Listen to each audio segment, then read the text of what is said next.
Hazrat Abu Bakr radiyallahu anhu and the fear of Allah.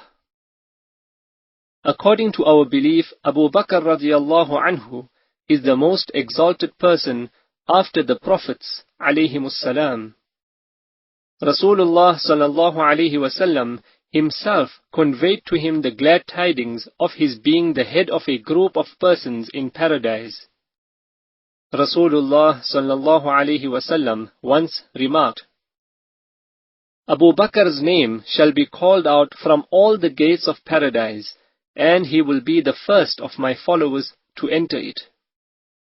With all these virtues and privileges, Abu Bakr radiyallahu anhu used to say, I wish I were a tree that would be cut and done away with. Sometimes he would say, I wish I were a blade of grass whose life ended with the grazing by some beast.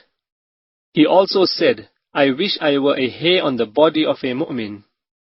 Once he went to a garden where he saw a bird singing.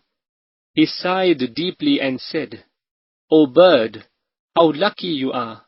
You eat, you drink, and fly under the shade of the trees, and you fear no reckoning on the day of judgment.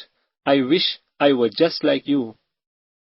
Hazrat Rabi'a Aslami radiyallahu anhu narrates, Once I had some argument with Abu Bakr radiyallahu anhu, during which he uttered a word that I did not like.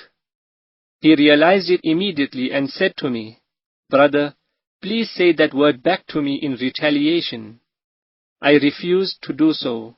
He persisted and even spoke of referring the matter to Rasulullah sallallahu alaihi wasallam, but I did not agree to utter that word. He got up and left me. A few people of my clan remarked, Look, how strange. The person does wrong to you, and on top of that, he threatens to complain to Rasulullah sallallahu alaihi wasallam. I said, Do you know who he is? He is Abu Bakr radiyallahu anh. To displease him is to displease Rasulullah sallallahu alaihi wasallam, and to displease Rasulullah sallallahu alaihi wasallam is to displease Allah. And if Allah is displeased, then who can save Rabi'ah from ruin? I went to Rasulullah sallallahu alaihi wasallam and narrated the whole story to him. He said, You were quite right in refusing to utter that word, but you could have said this much in reply, O Abu Bakr, may Allah forgive you. Look at the fear of Allah in Hazrat Abu Bakr radiyallahu anhu.